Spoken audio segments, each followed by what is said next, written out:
England 1847. The morning fog hung thick over the countryside as Eleanor Collins stared out the carriage window, watching the rolling hills of Hampshire pass by. At 26, she had never imagined she would be travelling to meet a new husband, especially not a duke, less than a year after burying her first.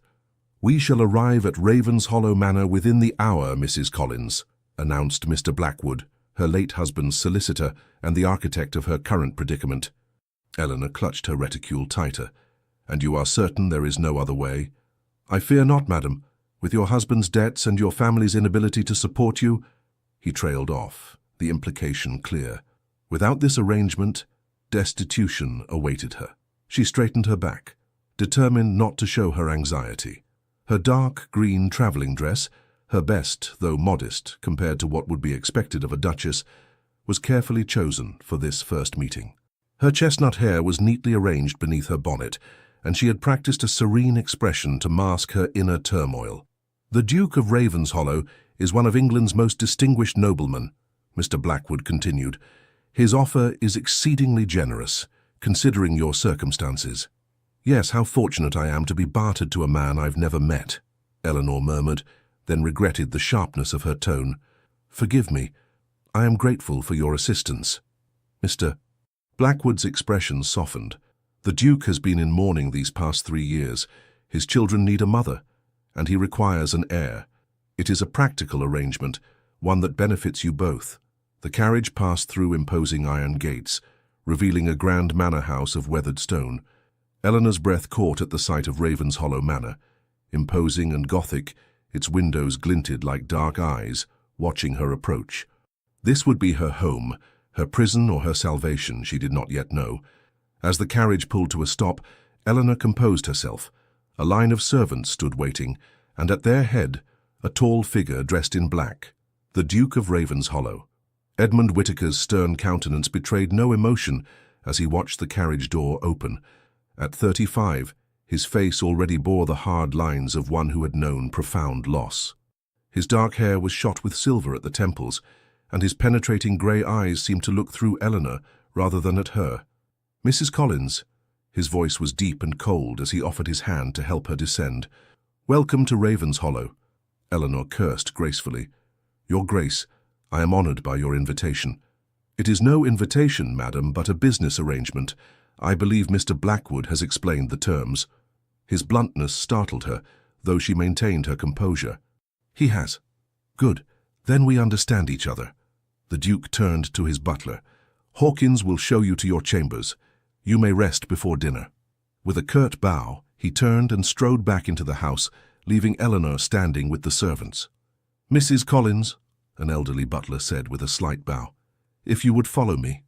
As Eleanor followed him through the grand entrance hall, she noted the portraits of severe-looking ancestors lining the walls, the marble floors polished to a mirror shine, and the conspicuous absence of any warmth or comfort. "The children, Hawkins," she ventured. "Might I meet them today?" "Master William and Miss Charlotte usually take their evening meal in the nursery, madam," Hawkins replied. "The Duke prefers they maintain a strict schedule." "I see. And how old are they?" "Master William is 7 and Miss Charlotte has just turned 5. Eleanor's heart clenched. So young to have lost their mother. Do they know of my arrival?" "They have been informed that their father is remarrying, yes." His tone revealed nothing of their reaction. Her chambers were spacious but austere, with heavy draperies and dark furniture. A lady's maid was waiting to help her freshen up after the journey. "Martha will attend you during your stay," Hawkins explained. "Dinner is served at 7 precisely. The Duke does not tolerate tardiness." When the door closed behind him, Eleanor sank onto the edge of the bed, finally allowing her mask to slip. What had she agreed to? A marriage without love to a man who clearly resented her very presence.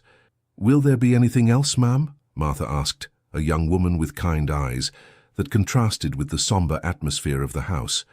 "No, thank you. I should like a moment alone." When Martha departed, Eleanor moved to the window. From here she could see the extensive gardens of Ravenshollow, beautifully maintained but somehow lacking life. In the distance, she spotted 2 small figures walking with a woman she presumed to be their governess, William and Charlotte. The children she was expected to mother, though their father had made it clear she would be nothing more than a convenient presence in their lives. "Courage, Eleanor," she whispered to herself. "You have survived loss before, you will survive this too." The dinner that evening was a stilted affair. The Duke sat at the head of the long table, Eleanor at the opposite end, a distance that seemed to symbolize the chasm between them. "I trust your accommodations are satisfactory," he said, after they had been served the first course. "Quite, Your Grace. Ravenshollow is magnificent. It has been in my family for 10 generations. His pride was evident, though his expression remained impassive. "Tomorrow we shall discuss the details of our arrangement more thoroughly. For now, you should know that I expect you to fulfill the duties of Duchess with propriety and dignity." Eleanor set down her soup spoon. "And what of your children, Your Grace? What are your expectations regarding them?" Something flickered in his eyes. Pain, perhaps, or anger. "My children have a governess and a nanny. Your role will be to provide a maternal presence when appropriate. They are still recovering from their mother's passing. As are you, it seems." The Duke's jaw tightened. "Let me be clear, Mrs. Collins. I have agreed to this marriage for 2 reasons. My children need a mother figure and I require an heir. Beyond that, I neither desire nor expect anything resembling affection between us. My heart is buried with my late wife, and it shall remain so." The bluntness of his declaration, though not unexpected, stung nonetheless. "You speak with remarkable candor, Your Grace. I prefer honesty to false pretenses. If these terms are unacceptable to you, say so now before the bans are read." Eleanor met his gaze unflinchingly. "I entered into this arrangement with full awareness of its nature. I have no romantic illusions about our union." "Excellent. Then we understand each other."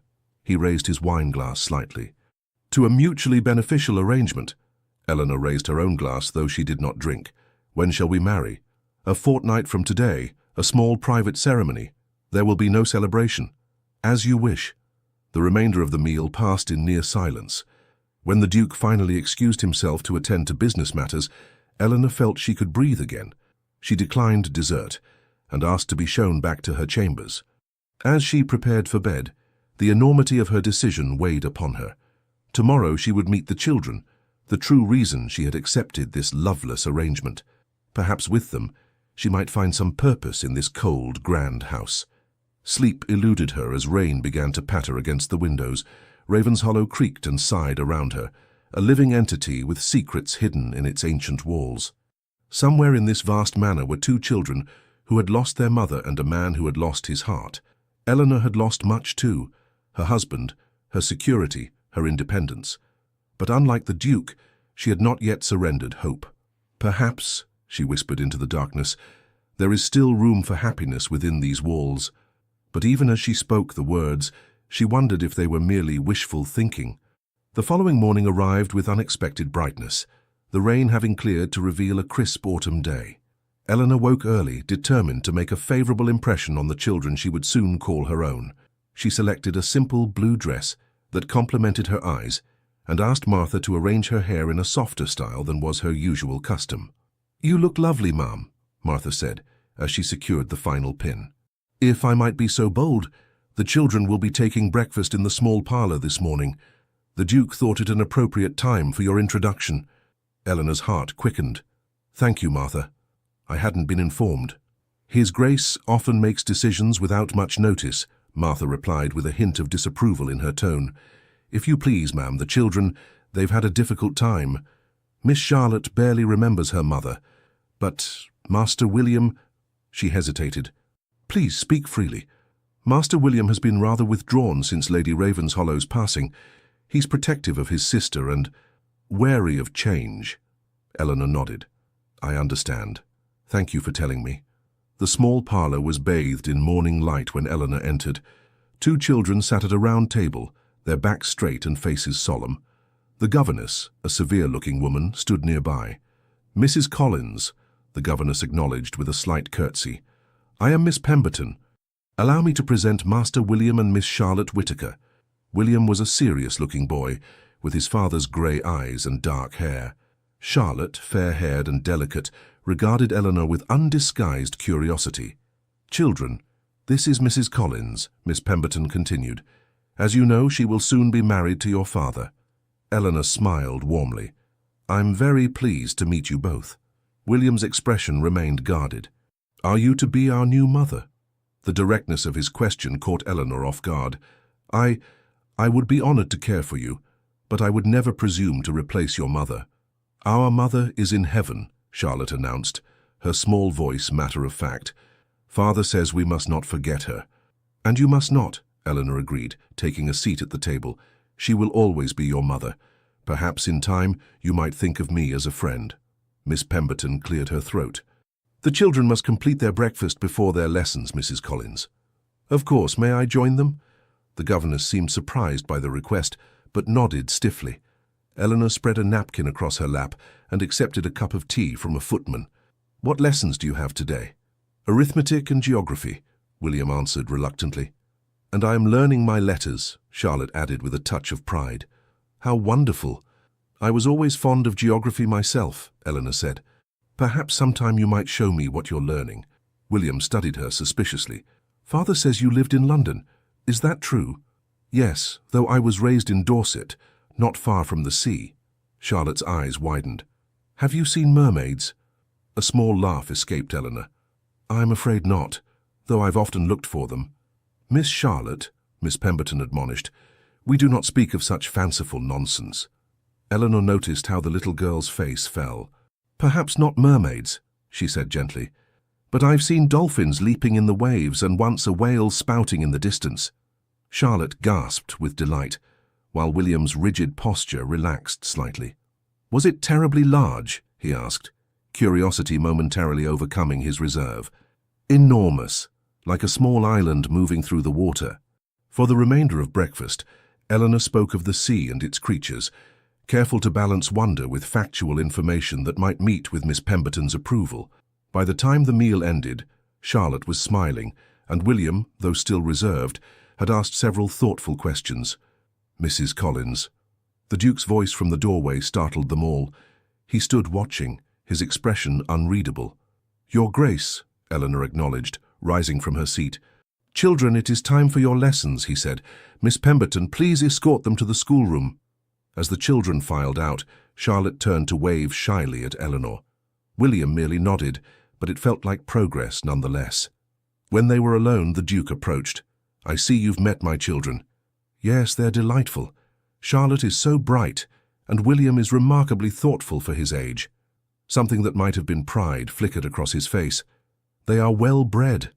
"They miss their mother," Eleanor said softly. His expression hardened. "That is not a subject for discussion, Mrs. Collins.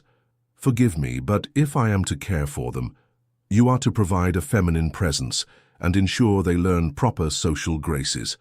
Their emotional welfare is not your concern." Eleanor felt a flash of indignation. "With respect, Your Grace, if I am to be their stepmother, their emotional welfare must be my concern." The Duke regarded her with surprise, clearly unaccustomed to being challenged. "You speak boldly for someone in your position." "I speak as someone who cares for children's well-being. Surely we can agree on that at least." After a long moment, he inclined his head slightly. "You may spend time with them when their lessons permit. Miss Pemberton will inform you of appropriate occasions." It was a small victory, but Eleanor would take it. "Thank you. Now, if you would accompany me to the library, we have matters to discuss regarding our marriage contract." The formal arrangements were exactly as Mr. Blackwood had described, cold, practical, and devoid of sentiment. Eleanor would have security and position. The Duke would have a proper mistress for his household and the possibility of an heir. The ceremony would be performed by special license in the private chapel at Ravenshollow, with only essential witnesses present. "You understand that while you will bear the title of Duchess, many aspects of the household will remain under my direct control," the Duke stated as he signed the documents. "I understand my place, Your Grace," Eleanor replied, signing her own name with a steady hand. "Good. I have business in London for the next several days. We shall marry upon my return." Eleanor looked up in surprise. "You're leaving?" "The estate does not run itself, Mrs. Collins. Miss Pemberton will continue to oversee the children. Mrs. Winters, the housekeeper, will acquaint you with the household routines." And with that, he was gone, leaving Eleanor to navigate her new surroundings alone. The following days established a pattern. Eleanor would breakfast with the children, then spend the morning learning the extensive workings of Ravenshollow from the efficient Mrs. Winters. In the afternoons, she would take tea in the nursery, gradually earning Charlotte's trust and chipping away at William's reserve. On the third day, she discovered the library contained a magnificent atlas. That evening, she brought it to the nursery for William's inspection. "This shows the whale migration routes," she explained, pointing to markings on the ocean expanse. "They travel thousands of miles each year." William's eyes widened with genuine interest. "Father never showed me this." "Perhaps he was saving it until you were older," Eleanor suggested. "But I think you're quite capable of understanding it now." From the corner where she played with her dolls, Charlotte called, "Tell us about the mermaids again." Miss Pemberton, who had been darning by the fire, pursed her lips but said nothing. "Instead," Eleanor suggested, "shall I tell you about the fishermen I knew in Dorset? They had the most extraordinary tales of the sea, all true ones." As the days passed, small changes occurred. Charlotte began to seek Eleanor out, bringing her drawings and whispering secrets. William remained more cautious, but occasionally Eleanor would catch him watching her with thoughtful consideration rather than suspicion. One afternoon she discovered him in the garden, attempting to construct a small boat from sticks and leaves. "That's quite clever," she remarked, kneeling beside him despite the damage to her skirts. "But if you use bark for the hull, it might float better." William looked skeptical. "Do you know about boats?" "My father taught me to make them when I was about your age," she confessed. "We would race them in the stream near our cottage." "Your father wasn't a duke," Eleanor smiled. "No, he was a country doctor, not grand at all, but very wise and kind." William seemed to consider this. "Father says you're to be the new Duchess." "Yes, though I must confess I know very little about being one." "My mother was a proper Duchess," he said, a note of challenge in his voice. "I'm sure she was wonderful," Eleanor replied gently. "Perhaps you could tell me about her someday, when you wish to." The boy's eyes filled suddenly with tears, which he wiped away with fierce determination. "I don't remember her face anymore," he whispered. "Sometimes I try, but I can't see it clearly." Eleanor's heart ached for him. "May I show you something?" She reached into her pocket and withdrew a small locket. Inside was a miniature portrait of her late husband. "I keep this with me to help me remember. Perhaps your father has a miniature of your mother you could keep." William touched the portrait with a gentle finger. "Father put all her things away. He doesn't like us to speak of her." "Sometimes," Eleanor said carefully, "when people are very sad, they find it difficult to speak of those they've lost. It doesn't mean they've forgotten or stopped loving them." The boy regarded her solemnly. "Would you ask Father if I might have a picture of Mother?" "I will," she promised. "Now, shall we find some bark for your boat?" That evening, Eleanor wrote a letter to the Duke in London, carefully describing the children's activities and progress. At the end, she added a tentative request. "William has expressed a desire for a miniature portrait of his late mother. I believe it would bring him comfort to have her image close. Might I have your permission to provide him with one?"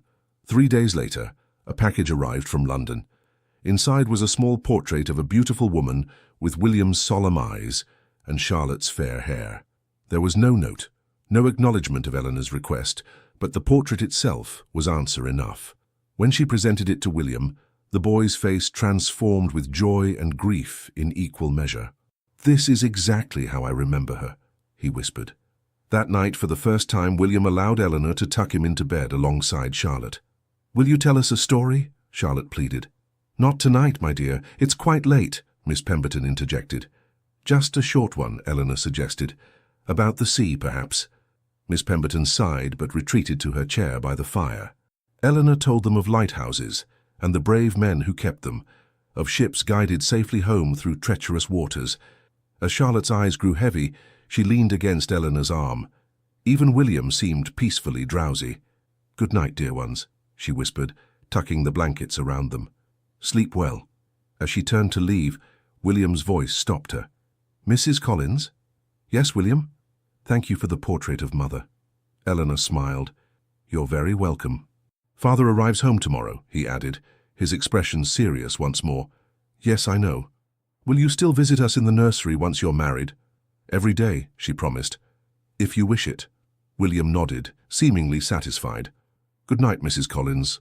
As Eleanor left the nursery, She realized that in just a week these children had claimed a piece of her heart. Tomorrow she would marry their father, a man who had explicitly stated he had no interest in her, beyond her practical value to his household.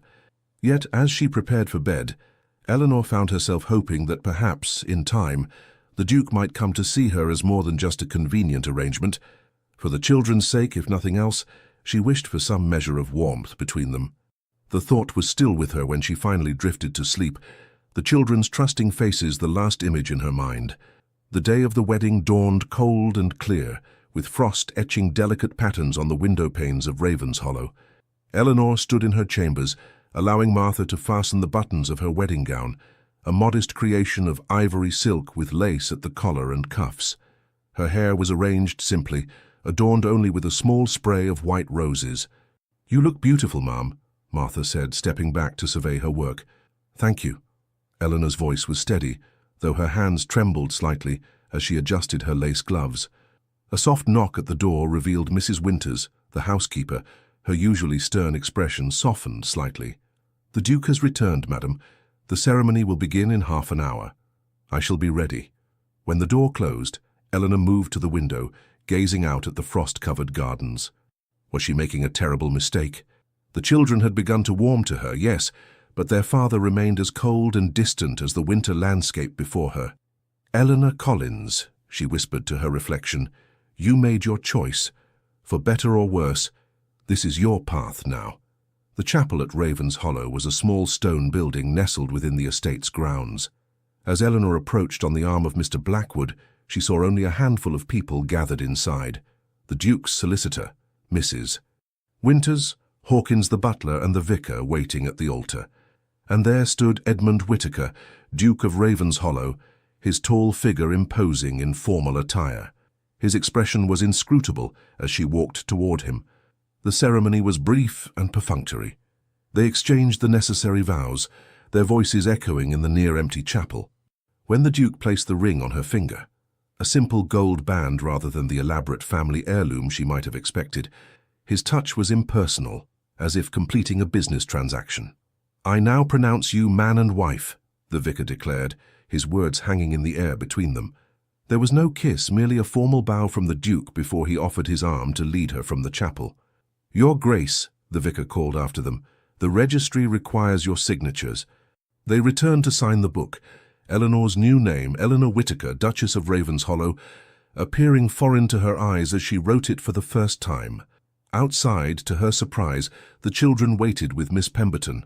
Charlotte immediately ran forward, a small bouquet of hothouse flowers clutched in her hand. "These are for you," she announced, presenting them proudly. "William helped me pick them." Deeply touched, Eleanor knelt to accept the gift. "They're beautiful. Thank you both." William hung back, watching cautiously. "Does this mean we should call you Mother now?" Eleanor glanced up at the Duke, whose jaw had tightened at the question. "You may call me Eleanor," she said gently, "or whatever feels comfortable to you." "Come, children," Miss Pemberton interrupted. "Her Grace will want to rest after the ceremony." "Actually," Eleanor said, rising to her feet, "I would be delighted if the children would join us for luncheon." She looked to the Duke. "If that meets with your approval, of course." After a moment's hesitation, he nodded. "Very well, Miss Pemberton, please prepare the children." As they walked back to the main house, the Duke maintained a careful distance between them. "I trust your accommodations have been satisfactory during my absence," he said formally. "Yes, thank you. Everyone has been most kind." "And the children? Mrs. Winters informs me you've spent considerable time with them." Eleanor detected a note of something in his voice. Disapproval, curiosity. "They're wonderful children, Your Grace. Charlotte is so imaginative, and William has such a keen mind.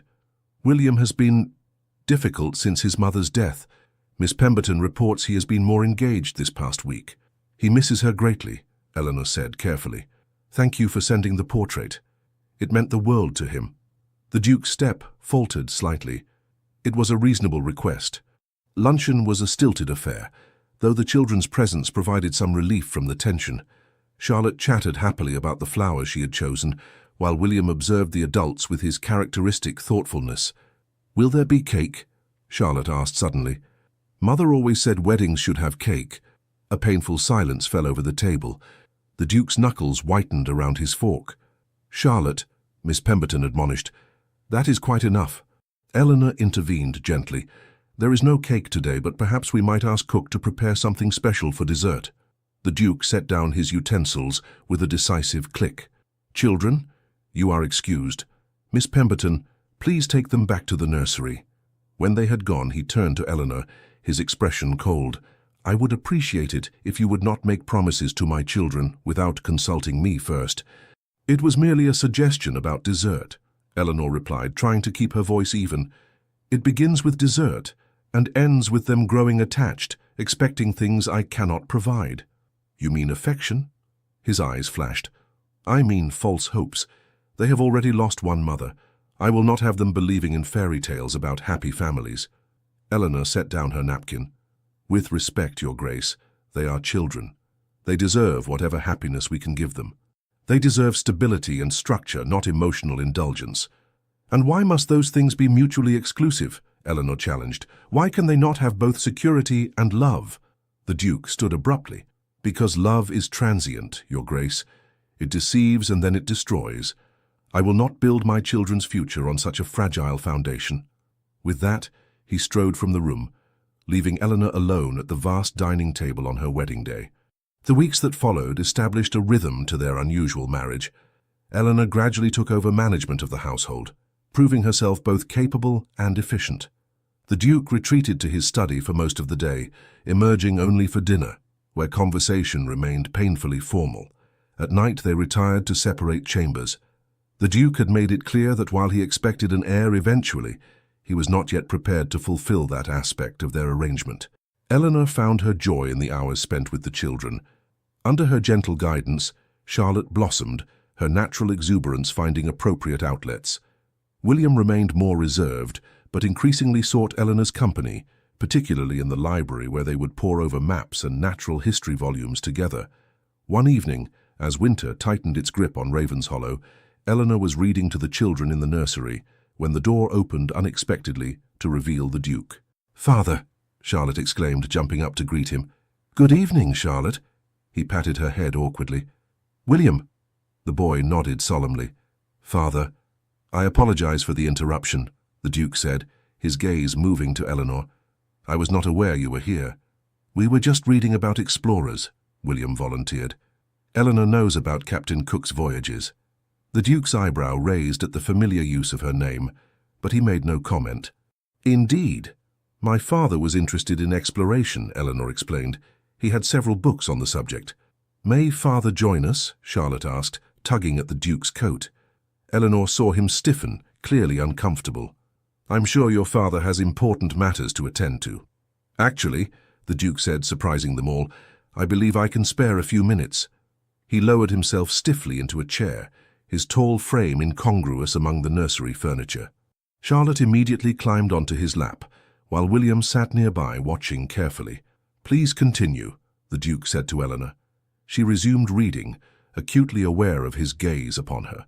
When she described Cook's navigation techniques, the Duke unexpectedly interjected to explain celestial navigation in terms the children could understand. "Father knows about the stars," William told Eleanor. "He taught me the constellations last summer." "Did he?" Eleanor smiled, glimpsing for the first time the father beneath the Duke's forbidding exterior. "Perhaps when spring comes, we might all observe them together." The Duke made no commitment, but neither did he dismiss the suggestion. When the children were finally tucked into bed, Eleanor and the Duke walked together down the corridor. "You're good with them," he said abruptly. The unexpected compliment caught her off guard. "Thank you. They make it easy. They're wonderful children." "They were not always so. After their mother died." He stopped, seeming to regret having raised the subject. Eleanor ventured carefully. "Children are remarkably resilient, but they need guidance through their grief." The Duke's face hardened. "And you believe I failed to provide that?" "Not at all. I merely meant I have done everything in my power to protect them from further pain," he interrupted, "including this marriage of convenience." Eleanor met his gaze steadily. "And yet you deny them the comfort of speaking about their mother, of remembering her openly." "You overstep, Your Grace." "Perhaps," she acknowledged, "but I speak only out of concern for William and Charlotte." They had reached the door to her chambers. The Duke stood rigidly, internal conflict evident in the tightness of his jaw. "My wife, my first wife, was everything to them," he said finally. "To me. When she died, something in this house died with her. I cannot resurrect it, nor would I try. I would never presume to replace her," Eleanor said gently, "but perhaps in time we might build something new, for the children's sake." He looked at her then, really looked at her, as if seeing her clearly for the first time. "You are not what I expected, Eleanor Collins." "Whittaker," she corrected softly. "Eleanor Whittaker now." A flicker of something, recognition perhaps, crossed his face. "Yes. Good night, Lady Ravenshollow." "Good night, Your Grace." As winter deepened, subtle changes appeared at Ravenshollow. The Duke began to join them occasionally for tea in the afternoon. He would listen as Eleanor read to the children, sometimes adding his own knowledge to the stories. Once, to everyone's astonishment, he brought a wooden toy ship he had carved for William. "It's not very good," he said gruffly, "but after hearing about your interest in exploration—" William's face had lit up with joy. "Did you make this, Father? Truly?" "I did, though it's been many years since I attempted such craftsmanship." "It's magnificent," the boy declared, examining every detail. Eleanor had caught the Duke's eye over William's head, sharing a moment of quiet understanding that felt like the first true connection between them. Yet for every step forward, there seemed to be a retreat. The Duke remained fiercely private, rebuffing any attempt to discuss his late wife or his own feelings. His moments of warmth were invariably followed by periods of withdrawal. Christmas approached, bringing with it the question of traditions and celebrations. Eleanor found herself facing resistance from the Duke when she suggested decorating the Great Hall. "Ravenshollow has not celebrated Christmas since my wife's passing," he informed her coldly. "The children receive gifts, of course, but there are no festivities." "But surely some observance would bring them joy," Eleanor pressed. "Not extravagant, just some greenery, perhaps, a Yule log. My decision is final." Eleanor might have accepted his verdict had she not later overheard Charlotte asking William if Father Christmas would find them this year. "Don't be silly," William replied, with the world-weary wisdom of his 8 years. "Father doesn't permit Christmas at Ravenshollow, not since Mother died." The sadness in his voice spurred Eleanor to action. That evening she knocked on the door of the Duke's study, a liberty she had rarely taken before. "Enter," came his voice. She found him at his desk, surrounded by estate ledgers. "Forgive the interruption, Your Grace." "What is it?" He did not look up from his work. "I wish to discuss Christmas arrangements." His pen paused. "I believe I made my position clear." "You did," Eleanor acknowledged, closing the door behind her. "But I must speak on behalf of the children." Now he did look up, a warning in his eyes. "My children." "Our children," she corrected gently, "at least in the eyes of society and the law. And they deserve a Christmas." "They have never complained." "Because they dare not," Eleanor interrupted. "They have learned to suppress their desires rather than risk your disapproval." The Duke rose to his feet, anger evident in the set of his shoulders. "You presume too much about matters you do not understand." "Then help me understand," she challenged. "Why deny them something as simple as Christmas decorations? What possible harm could it do?" "It was my wife's favorite holiday," he said, his voice suddenly raw with emotion. "She transformed Ravenshollow each December. Every garland, every candle was placed by her hand. The children would help her decorate the tree, and she would—" He stopped, turning away. "I cannot bear to see pale imitations of her traditions." Eleanor's anger softened as understanding dawned. "You're not protecting the children from pain," she said quietly. "You're protecting yourself." His shoulders stiffened. "You know nothing of my pain." "I know what it is to lose someone you love," she replied. "My husband was not a grand man like yourself, but he was kind and good. And when he died, I thought the world had ended." She moved closer, though she did not touch him. "But the world continues, Your Grace. And so must we." The Duke turned, his expression a battlefield of emotion. "Do you think I don't know that? Every morning I wake and remember she is gone. Every night I retire alone with that same knowledge. Yet I rise, I manage the estate, I ensure my children's future. I continue. "Existing is not living," Eleanor said gently, "and neither is punishing yourself by denying joy, not only to yourself but to William and Charlotte." He studied her face as if searching for something. You truly care for them, don't you? I do, very much. After a long moment he sighed, his rigid posture softening slightly. What would you propose? Something modest. It was a small victory, but a significant one. Thank you, Your Grace. Edmund, he said unexpectedly, when we are alone you might call me Edmund. Eleanor felt a flutter of something warm in her chest. Thank you, Edmund. The Christmas preparations brought a new energy to Ravenshollow. Under Eleanor's direction, the servants hung simple evergreen garlands in the main hall. A Yule log was selected and prepared with traditional herbs. Eleanor herself crafted small gifts for the children and staff, working late into the night on her creations. To her surprise, the Duke, Edmund, did not retreat from these activities, but began to participate in small ways. He approved the placement of candles in the windows, a tradition from his own childhood. He instructed the groundskeeper to cut the finest spruce for the Great Hall, where a modest tree would be decorated. On Christmas Eve, the four of them gathered to adorn the tree. Charlotte, beside herself with excitement, carefully placed glass ornaments on the lower branches. William, more reserved but clearly pleased, helped his father with the higher decorations. Eleanor watched them together, father and son working side by side, and felt a profound sense of rightness. This one was Mother's favourite, William said suddenly, holding up a delicate glass bird. Eleanor held her breath, waiting for Edmund's reaction. After a moment's hesitation, he knelt beside his son. Yes, he said softly. She loved birds. Do you remember how she would feed them in the garden? William nodded, his eyes shining. She let me help. Perhaps, Edmund suggested, his voice rough with emotion. You might like to continue that tradition this winter. The boy's face lit up. Could we? Truly? I think your mother would like that very much. It was the first time Eleanor had heard him speak of his late wife with anything other than guarded pain. That night, as they sat by the fire after the children had gone to bed, she found the courage to broach the subject. Thank you, she said simply, for allowing William to speak of his mother. Edmund stared into the flames. I thought I was protecting them by not speaking of her. I believed the memories would only cause them pain. Sometimes memories are all we have, Eleanor replied, and sharing them can ease the burden of loss. He looked at her then, his grey eyes reflecting the firelight. You are wiser than your years would suggest, Eleanor. Not wise, just acquainted with grief. A comfortable silence fell between them. When Edmund finally spoke again, his voice was hesitant, almost vulnerable. Her name was Caroline. We were childhood friends before we were sweethearts. When she died in childbirth, our third child, who also did not survive, I thought I would never feel anything but pain again.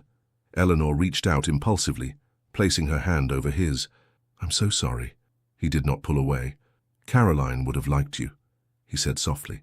She would have approved of how you care for the children. That means a great deal to me. Their eyes met, and for a breathless moment Eleanor felt something shift between them, a thawing of the ice that had encased his heart.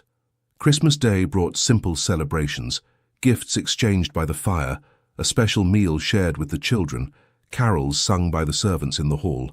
Throughout it all, Edmund remained present, engaged, his eyes frequently finding Eleanor's across the room. That night, he escorted her to her chamber door, as had become their custom. But instead of the formal good night she expected, he hesitated. Thank you, he said finally, for bringing Christmas back to Ravenshollow. It was my pleasure. The children were so happy. Not only the children. His gaze was intense, searching. Eleanor, I have not been kind to you. You deserved better than the cold arrangement I offered. You have been fair, she said softly, and increasingly kind. You have changed this household, he continued. Changed me, perhaps. I find myself looking forward to our conversations, to your company. Eleanor's heart quickened. As do I. He stepped closer, his hand rising as if to touch her face, then faltering. I should bid you good night. Yes, she whispered, though everything within her wished him to stay. Good night, Eleanor. Good night, Edmund. As winter gave way to the first tentative signs of spring, the atmosphere at Ravenshollow continued to warm. Edmund increasingly sought Eleanor's company, not only for matters concerning the children or the estate, but for conversation, for companionship. They began to take walks together in the gardens when weather permitted, discussing books they had read, sharing stories of their childhoods. Eleanor found herself drawn to this new side of him, the thoughtful man beneath the Duke's stern exterior, the loving father emerging from behind walls of grief. Yet physical intimacy remained absent from their marriage. Edmund had not revisited the subject of an heir, and while their emotional connection deepened, he maintained a careful physical distance.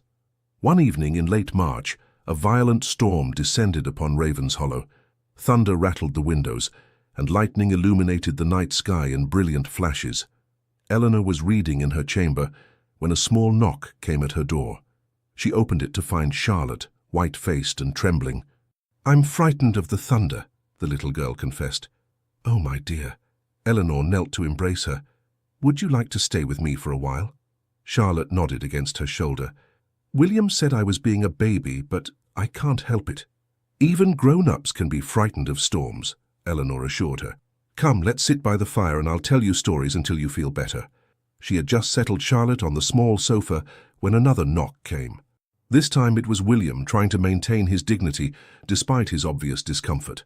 "I've come to check on Charlotte," he announced, though his eyes darted nervously as thunder boomed. "How thoughtful," Eleanor said, hiding her smile. "Perhaps you'd like to join us?" Soon both children were huddled beside her as she told stories of brave sailors weathering storms far greater than this one. When the loudest clap of thunder yet shook the house, Charlotte burrowed against her side while William clutched her hand.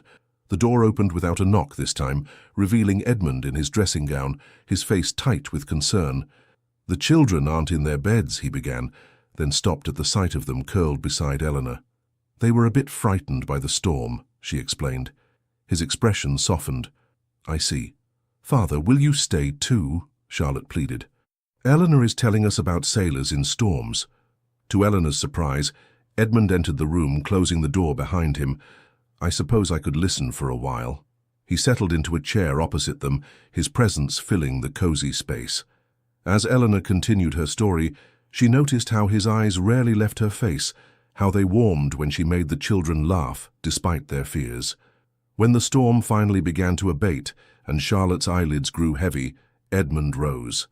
"I believe it's time these sailors returned to their own beds." "But, Father," Charlotte protested sleepily, "couldn't we stay with Eleanor tonight?"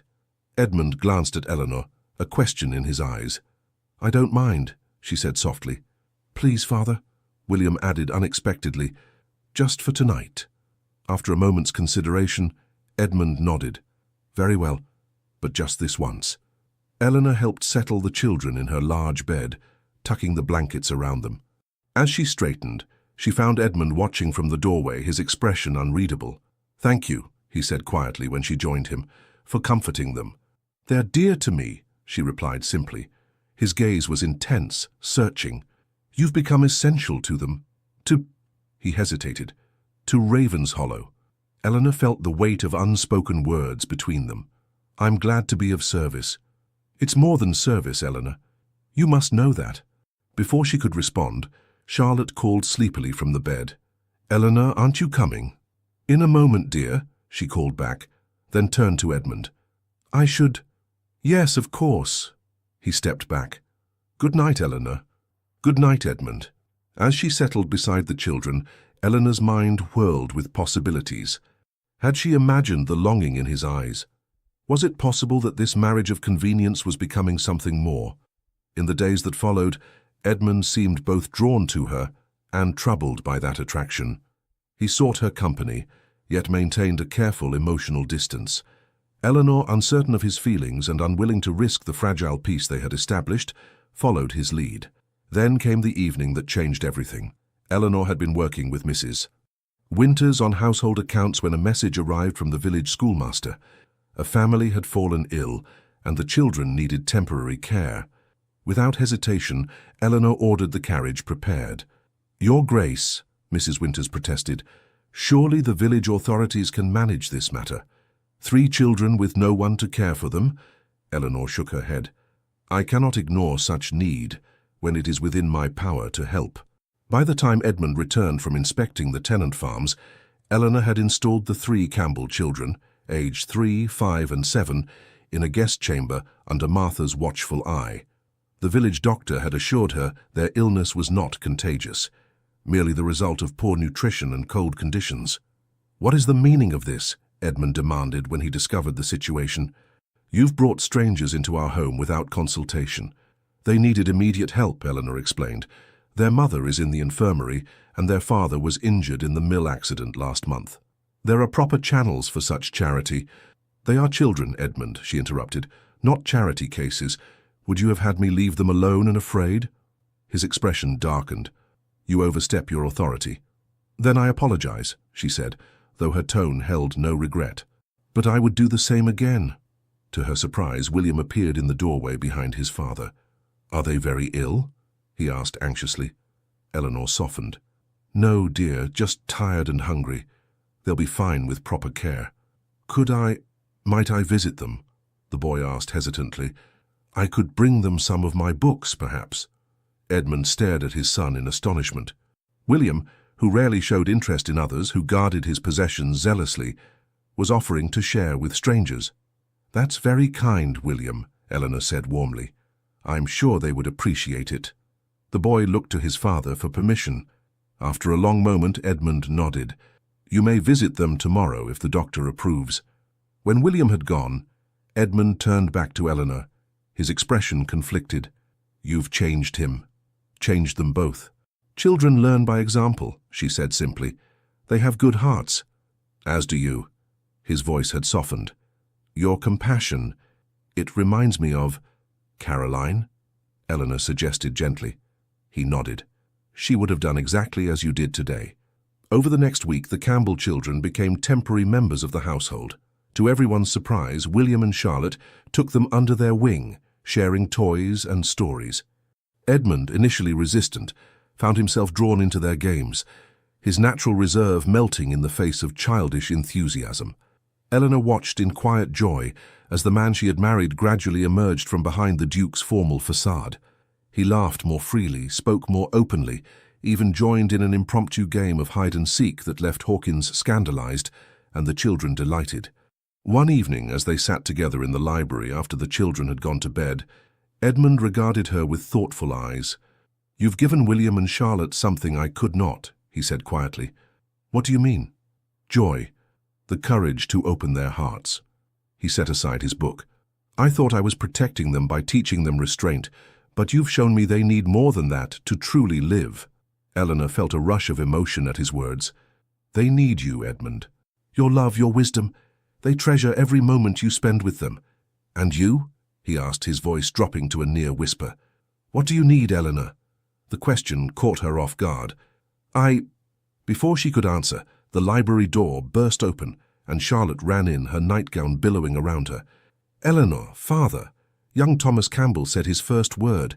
He said duck when I showed him my wooden toys." Edmund chuckled, lifting his daughter onto his lap. "That's remarkable indeed.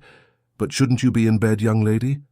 "I was too excited to sleep," Charlotte confessed, "and then I heard a strange noise outside my window." "What sort of noise?" Eleanor asked, immediately concerned. "Like scratching. William says it's just the tree branches, but it sounded different." Edmund exchanged a glance with Eleanor. "I'll investigate. Come, I'll take you back to bed and check on this mysterious noise." As they left the library, Eleanor felt a curious mix of disappointment and anticipation. What might Edmund have said if they hadn't been interrupted? What might she have answered?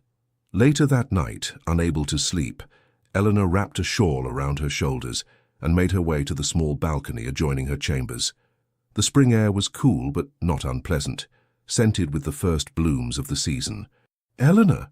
She turned to find Edmund standing in the shadows of the garden below, looking up at her. "What are you doing out so late?" she asked. "I could ask the same of you," he replied. "May I join you?" At her nod, he disappeared, then, moments later, knocked softly at her chamber door. Eleanor admitted him, suddenly conscious of her informal attire and loose hair. "I apologize for the intrusion," he said, remaining near the doorway. "But there was something I wished to say, and I find I cannot wait until morning." "What is it?" she asked, her heart quickening. Edmund took a step closer, his expression serious in the candlelight. "When we married, I told you I would never love again. I believed it with absolute certainty."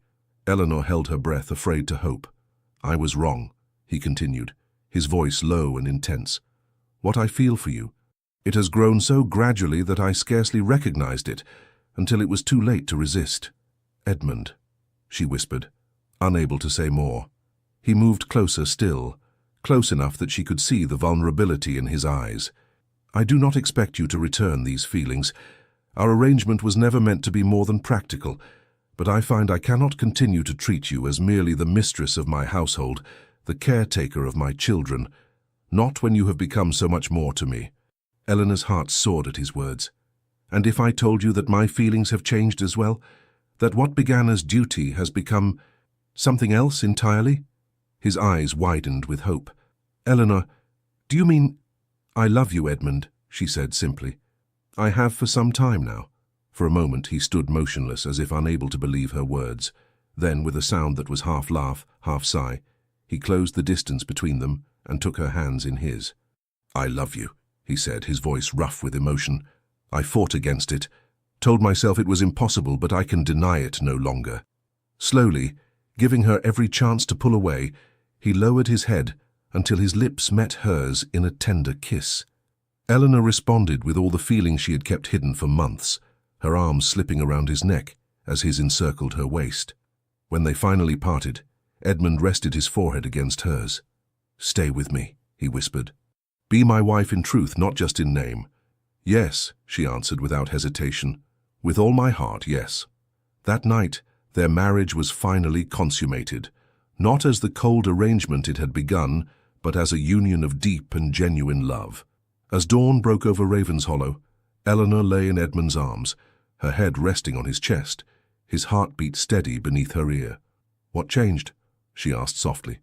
When did you begin to see me differently? He was quiet for a moment, his fingers trailing through her hair. There wasn't a single moment, he said finally. It was countless small things, the way you read to the children, how you stood your ground when you believed you were right, your compassion for the Campbell family. He pressed a kiss to her temple. You brought life back to Ravenshollow, Eleanor, to me. She smiled, nestling closer. And you gave me a home, a family. We should tell the children, Edmund said, his tone thoughtful, that things have changed between us. Do you think they'll understand? He chuckled softly. I suspect they've understood far longer than we have. Spring blossomed fully at Ravenshollow, transforming the austere landscape into a riot of colour and life. The change in the estate mirrored the transformation within its walls. Where once silence and formality had reigned, now laughter and warmth prevailed. Edmund and Eleanor no longer maintained the pretense of a marriage in name only. They shared chambers, took meals with the children whenever possible, and were often seen walking the grounds together, their hands entwined, their conversation animated. The children flourished in this new atmosphere. Charlotte's natural exuberance found free expression, while William's serious nature was increasingly balanced by moments of boyish enthusiasm. They adored their stepmother openly now, seeking her guidance and affection without reservation. Most remarkable was the change in Edmund himself. The rigid, formal Duke had given way to a man who smiled readily, who joined in the children's games, who looked at his wife with undisguised love. You're different, father, William observed one afternoon as they worked together in the newly established workshop where Edmund was teaching his son the basics of carpentry. Am I? Edmund asked, guiding William's hands on the plane. You laugh more, the boy said seriously, and you don't look sad when you think no one is watching. Edmund paused, moved by his son's perception. I am happier now, he acknowledged. Are you, William?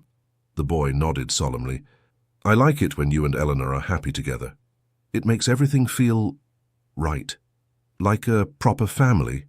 Yes. William hesitated. Do you think Mother would mind that we're happy now? Edmund set down his tools and knelt before his son. Your mother loved you more than anything in the world, William. Her greatest wish would be for your happiness. He touched the boy's cheek gently. And I believe she would be pleased that Eleanor cares for you as she would have. William's eyes brightened. I think so too. That evening, as Eleanor prepared for bed, Edmund shared the conversation. He worries that being happy somehow dishonors Caroline's memory, he said, his voice tinged with sadness. It's natural, Eleanor replied, brushing out her hair. He loved her deeply, as did you.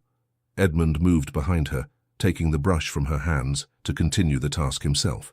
"I've been thinking," he said as he drew the brush through her chestnut waves, "that perhaps we should speak more openly of Caroline, not just when the children ask, but as a natural part of their lives." Eleanor met his eyes in the mirror. "I think that would bring them comfort. And you? Would it trouble you to hear me speak of her?" She turned to face him, taking his hands in hers. "Edmund, Caroline will always be a part of your life, of the children's lives. Loving me doesn't diminish what you shared with her, just as my feelings for you don't lessen the affection I held for my first husband." He pulled her into his arms, holding her close. "How did I come to deserve such wisdom and grace?" "The same way I came to deserve such love," she replied, smiling up at him. "Pure, unexpected fortune."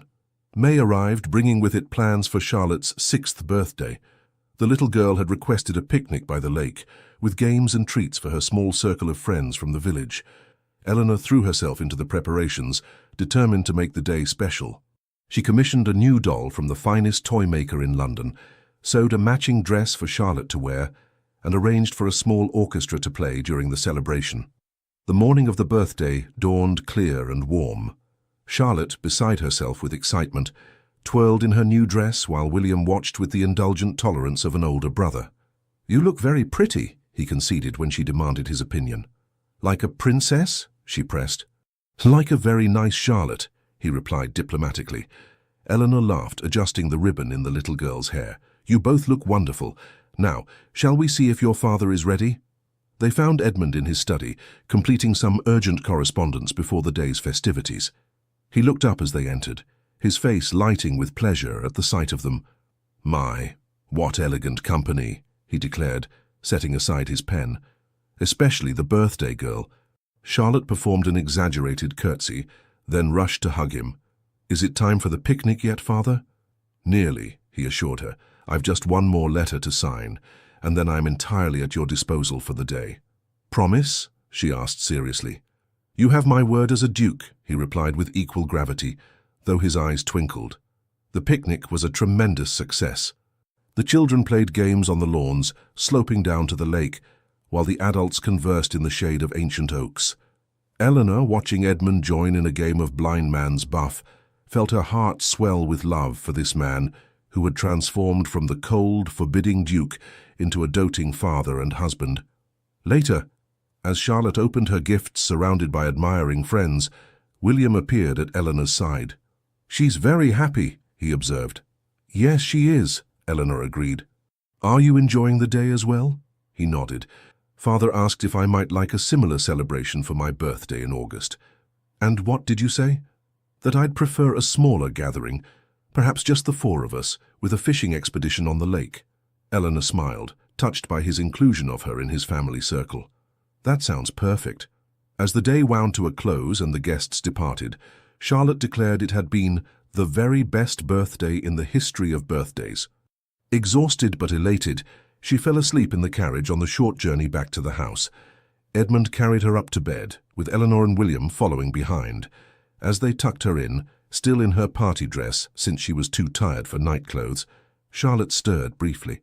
"Thank you for my perfect day," she murmured sleepily. "You're very welcome, sweetheart," Eleanor whispered, kissing her forehead. In the corridor outside, William hesitated before heading to his own room. "It was a good day," he said, his tone conveying deeper meaning than the simple words.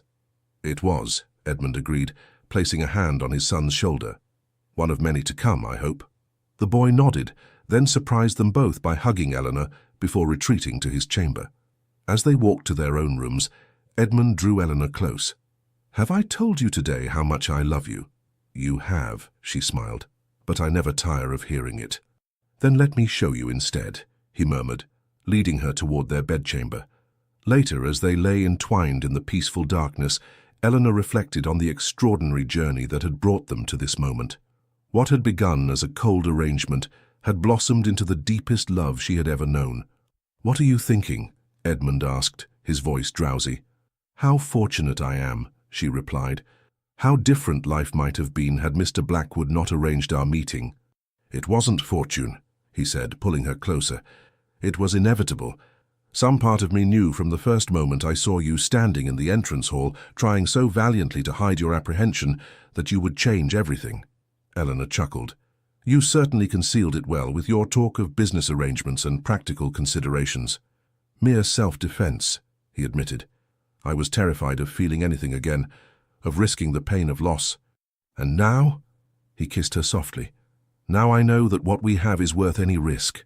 The following weeks passed in a haze of contentment. Edmund included Eleanor in estate matters, valuing her practical mind and compassionate perspective.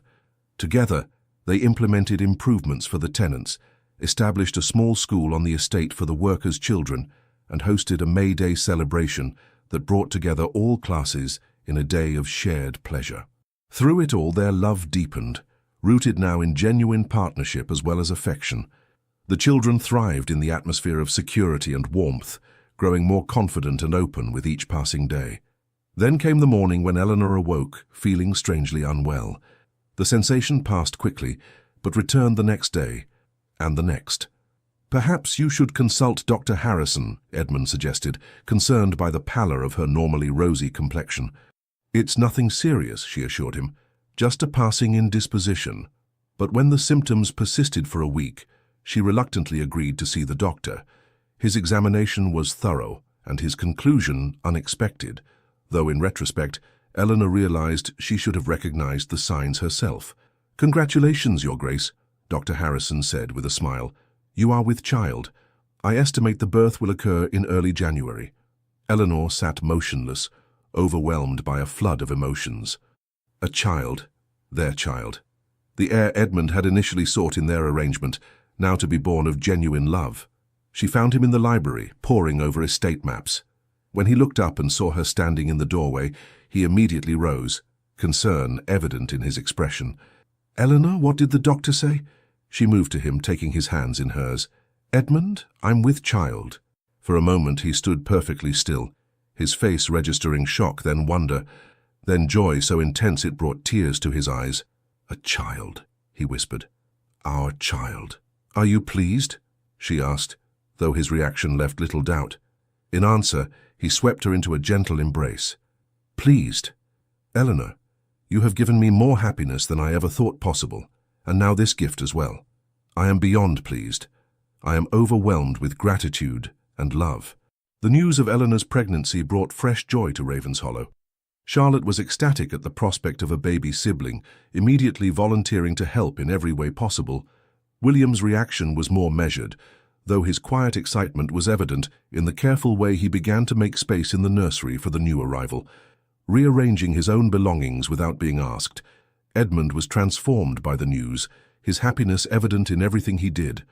He insisted Eleanor rest frequently, brought her special treats from the kitchen, and spent hours discussing names and plans for the child's future. Only one shadow fell across their happiness. As Eleanor's condition progressed, she sometimes caught a flicker of fear in Edmund's eyes. Though he tried to hide it, she knew the source of his anxiety. Caroline had died in childbirth, along with their infant. One evening, as they sat together in their private sitting room, Eleanor finally addressed his unspoken fear. "Edmund," she said gently, taking his hand, "I am well and strong. Dr. Harrison says everything is progressing perfectly." He attempted a smile. "Of course, I have no doubts. But you do," she countered, "and it's natural that you should. What happened to Caroline was a tragedy beyond bearing, but it does not mean history will repeat itself." He looked away, his jaw tight with emotion. "I cannot lose you, Eleanor. The thought alone is unbearable." "You won't lose me," she assured him. "I promise you." Though he nodded, she knew his fears would not be easily dismissed. In the weeks that followed, she did everything possible to demonstrate her good health and spirits, while Edmund hovered protectively, arranging for the finest midwife in London to attend the birth and consulting multiple physicians about the latest advances in maternal care. As summer gave way to autumn, Eleanor's body changed, her slender frame now gracefully rounded with new life. Edmund watched these changes with mingled adoration and anxiety, his love for her deepening even as his protective instincts intensified. The children responded to the coming arrival in their own ways. Charlotte spoke constantly to the baby, convinced it could hear her through Eleanor's swelling abdomen. William, more pragmatic, began researching infant development in the library's medical texts, gravely informing Eleanor of what to expect at each stage. It was William who first noticed Eleanor's fatigue as they walked in the gardens one crisp October afternoon. "You're pale," he observed with characteristic directness. "Should you be resting?" Eleanor smiled reassuringly. "I'm just a little tired, William. Nothing to worry about." But the boy's brow furrowed with concern. "Father would want you to rest." "Your father worries too much," she replied lightly, "but perhaps we should turn back now." That evening, as Eleanor prepared for bed, she found herself unusually weary. Edmund, noticing her discomfort, insisted on summoning Dr. Harrison despite her protests that it was merely the natural fatigue of pregnancy. The doctor's examination revealed nothing alarming, though he recommended increased rest and a tonic to strengthen her system. Edmund, not satisfied, announced his intention to bring a specialist from London. "That's entirely unnecessary," Eleanor protested. "Dr. Harrison has delivered hundreds of babies safely." "I will take no chances with your health," Edmund replied, his tone brooking no argument. The specialist, a distinguished physician who had attended royalty, confirmed Dr. Harrison's assessment. Eleanor was experiencing a normal pregnancy, though he too advised additional rest as her confinement approached. Somewhat reassured, Edmund relaxed his vigilance slightly, though he still insisted on accompanying Eleanor whenever she ventured beyond their chambers. The household adjusted to this new routine, the servants quietly ensuring that the Duchess's comfort was prioritized in every way. November brought the first snow, transforming Ravenshollow into a winter wonderland that delighted Charlotte and prompted William to design an elaborate snow fort. Eleanor watched from the window as Edmund joined the children in their play, his deep laugh carrying across the frosty air. "Your father seems happy," she remarked to William when he came in later, cheeks flushed with cold. "He is," the boy agreed, accepting the hot chocolate Martha had prepared. "He says you've brought the sun back to Ravenshollow." Eleanor smiled, touched by the poetic sentiment so at odds with Edmund's usual practical nature. "Did he really say that?" William nodded solemnly. "To Charlotte and me. He said we must always remember how fortunate we are to have you." That night, as Edmund read aloud to her from a new novel, Eleanor felt the baby move vigorously. "Oh!" she exclaimed, placing a hand on her rounded belly. Edmund immediately set aside the book. "What is it? Are you unwell?" "No, no," she laughed, taking his hand and placing it where the child kicked. "Feel. The baby is dancing." His expression transformed with wonder as he felt the strong movements beneath his palm. "That's remarkable," he whispered. "Our child is strong," Eleanor said softly, "like its father. And wise, like its mother," he added, his eyes shining with emotion. As December arrived, preparations for both Christmas and the baby's arrival occupied the household. Eleanor supervised the seasonal decorations from a comfortable chair, while Edmund divided his time between estate matters and ensuring every detail of the nursery was perfect. The children, excited by both upcoming events, were unusually well behaved, eager to please their parents and demonstrate their readiness for the responsibility of a new sibling. One afternoon, while Edmund was meeting with tenants and the children were at their lessons, Eleanor decided to rest in their bedchamber. As she entered, something white on her pillow caught her eye. A letter. Curious, she picked it up. The handwriting was clearly William's, careful and deliberate. The message, written on the finest stationery, was brief but powerful. "Dear Eleanor, Charlotte and I have talked about it, and we wanted you to know, we choose you. We love Father, and we loved our first mother, but we choose you too, to be our mother now and forever." With all our love, William and Charlotte. Tears filled Eleanor's eyes as she read the simple, heartfelt declaration. This gift, this acceptance from William and Charlotte, meant more to her than any title or fortune ever could. She was still holding the letter, tears streaming down her face when Edmund returned. His expression immediately shifted from greeting to concern. "Eleanor, what's wrong?" He crossed the room quickly, kneeling before her chair. Wordlessly, she handed him the letter. As he read, his own eyes grew moist. "They left it on my pillow," she whispered. "Edmund, they truly accept me." He took her hands in his. "Of course they do. How could they not love you, as I do?" I've tried so hard to honor Caroline's memory while caring for them as my own, and you've succeeded beyond any hope I could have had, he assured her. You've given them permission to love again, just as you did for me. Eleanor wiped away her tears, smiling through her emotion. I should thank them. Where are they now? In the library with Miss Pemberton. Shall I fetch them? She rose carefully, one hand supporting her rounded belly. No, let's go to them together.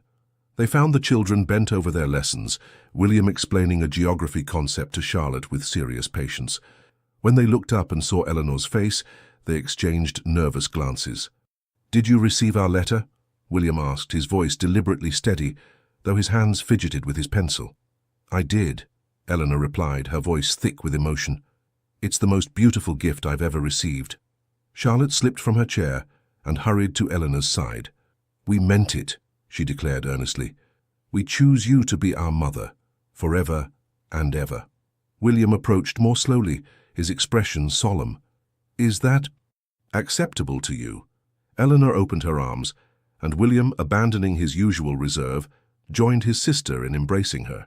Nothing would make me happier or more proud, she told them, than to be your mother in every way that matters. Edmund watched the scene, his heart full beyond measure. His family, once fractured by loss, was whole again, stronger perhaps for having been broken and mended with love's careful attention. Miss Pemberton, he said quietly to the governess, who was discreetly wiping her own eyes, perhaps the children might be excused from their remaining lessons today. Of course, Your Grace, she agreed with unusual warmth. Special circumstances indeed. That evening they dined together in the small family dining room, rather than the formal great hall. The conversation flowed easily, filled with plans for Christmas and the baby's arrival. Eleanor noticed how William now addressed her directly, rather than through his father, how Charlotte leaned against her arm with complete trust and affection. Later, as she and Edmund prepared for bed, he drew her into his arms. Happy? He asked, though her radiant expression answered the question. Beyond words, she replied. When I think of how we began, you warning me never to expect your love, me accepting a marriage of convenience out of necessity, it seems like a different lifetime. It was, he said thoughtfully. You've given me a new life, Eleanor. A second chance I never thought possible. She placed her hand over his heart. We gave each other that gift. As Christmas approached, the bond between Eleanor and the children deepened further. William began bringing her his schoolwork for review, valuing her insights and praise. Charlotte insisted on helping prepare for the baby, carefully folding tiny garments and arranging them in the nursery drawers. Edmund watched this blossoming relationship with quiet joy, his earlier fears about the pregnancy gradually easing as Eleanor remained healthy and strong. Though he still insisted on her resting frequently, he no longer hovered with obvious anxiety, trusting in her resilience and the excellent care provided by Dr. Harrison. Christmas Eve arrived with a gentle snowfall that transformed Ravenshollow into a glistening wonderland. The four of them gathered in the great hall, now festively decorated with greenery and candles, to place the final ornaments on the tree. This one is from last year, Charlotte announced, carefully hanging a painted wooden star. Eleanor helped me make it, remember? And this one, William added, displaying a delicate glass ship, was Father's gift to me. Eleanor watched them, one hand resting on her abdomen, where the baby moved restlessly. Every object on the tree told a story of their family's journey, from grief to healing, from formality to love. Edmund joined her, his arms slipping around her waist. Are you tired? Should you rest before dinner? I'm perfectly fine, she assured him. I wouldn't miss this for anything. They were interrupted by Hawkins, who entered bearing a small package. A delivery for Her Grace, he announced. Just arrived from London. Eleanor accepted the parcel with surprise. How curious. I wasn't expecting anything. Opening it, she found a small velvet box containing a magnificent pendant, a heart-shaped diamond surrounded by smaller stones that caught the firelight and scattered it in rainbow patterns. Edmund, she breathed. It's exquisite. He smiled, clearly pleased by her reaction. A Christmas gift and something more. Look inside the box. Beneath the pendant lay a folded note in Edmund's handwriting. To my beloved wife, you have taught me that a heart once broken can not only heal, but grow stronger. This pendant symbolizes my promise to love you today, and all our tomorrows. With eternal devotion, Edmund, oh Edmund, she whispered, tears threatening again. It's beautiful. He took the pendant from its box and fastened it around her neck. Not nearly as beautiful as you. Christmas Day dawned bright and clear. The morning was spent exchanging gifts by the fire, the children's excitement filling the house with joyous noise. Edmund presented William with a finely crafted telescope, while Charlotte received an elaborate dollhouse that Edmund had secretly commissioned months before. The children had prepared gifts as well. Charlotte had embroidered handkerchiefs for both her parents, the stitches uneven but made with evident care. William had written and illustrated a small book of poems, serious, thoughtful verses that revealed his sensitive nature, usually hidden beneath his reserved exterior. For Edmund and Eleanor, it was a day of profound gratitude. As they watched the children play with their new treasures, Edmund leaned close to whisper, "Did you ever imagine such happiness was possible?" "I hoped," she replied softly, "but the reality exceeds all my dreams." That night, after the children had gone to bed, still chattering about the day's events, Eleanor and Edmund sat together before the fire in their private sitting room. The baby was particularly active, prompting Eleanor to laugh as a particularly vigorous kick made her jump slightly. "I believe our child will be quite athletic," she remarked, guiding Edmund's hand to feel the movement.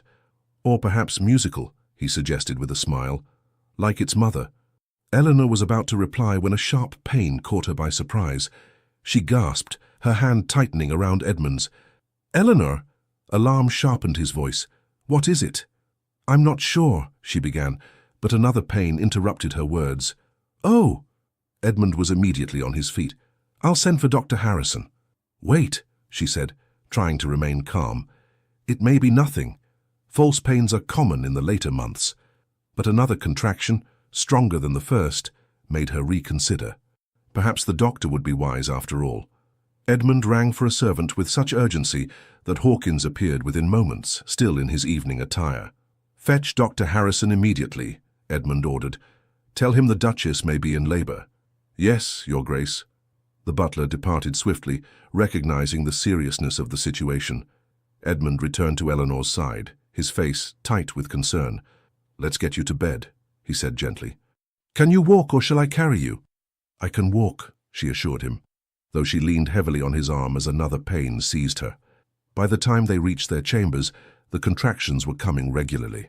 Martha arrived, having been alerted by Hawkins, and immediately began preparing the room according to the doctor's previous instructions.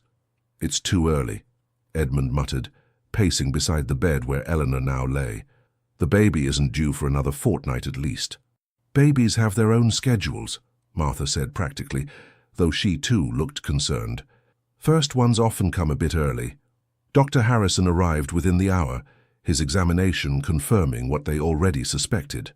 "The baby is coming tonight, Your Grace," he told Eleanor calmly. "Everything appears normal, though slightly ahead of schedule." Edmund's face had gone pale. "Is there any danger?" "No more than any birth," the doctor replied, his manner reassuring. "Her Grace is young and healthy, and the baby has been developing well." But Edmund could not be easily comforted, his mind haunted by memories of another Christmas, another birthing chamber. "I should send for the specialist in London," he said, moving toward the door. "There's no time," Dr. Harrison said firmly. "The baby will arrive before morning. I assure you, Your Grace, I am fully capable of attending the Duchess."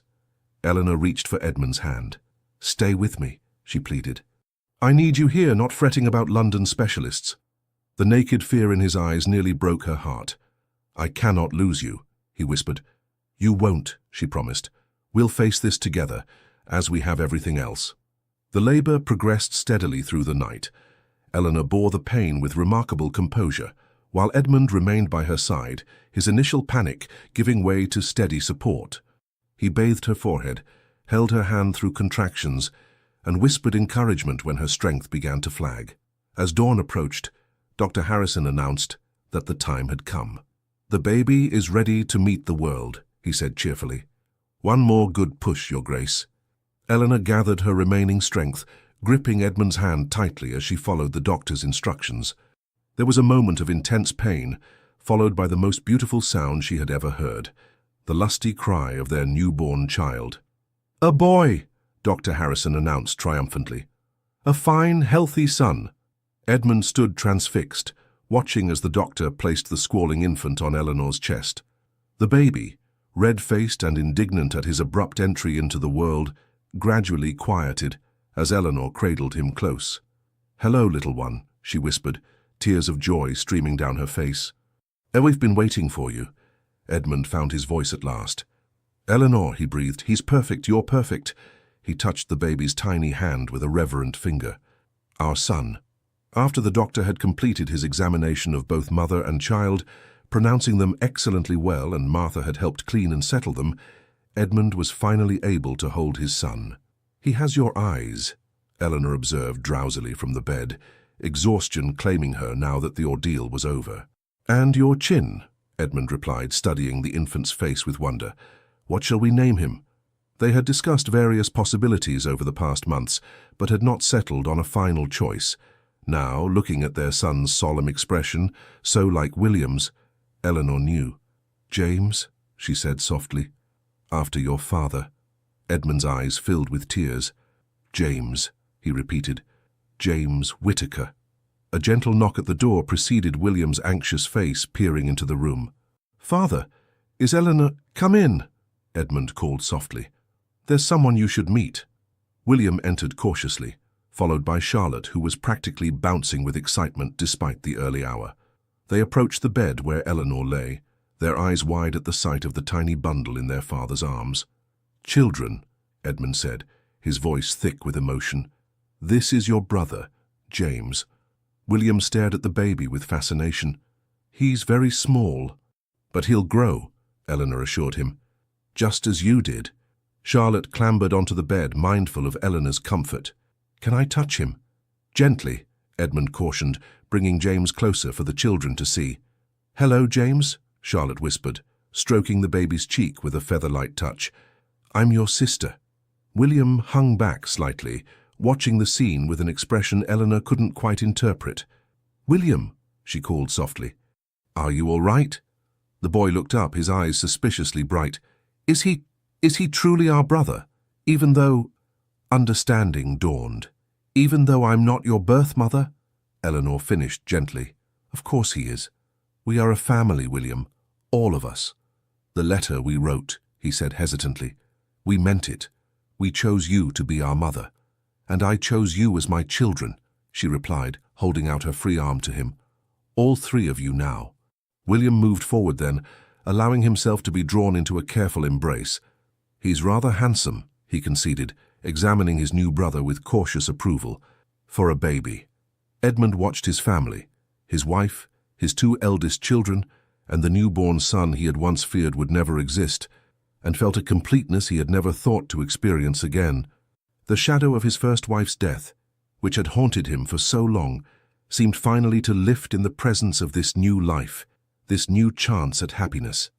Later, when the children had been persuaded to return to bed for a few more hours of sleep, and Martha had taken the baby to the cradle beside Eleanor's bed, Edmund sat holding his wife's hand, unwilling to leave her side even for a moment.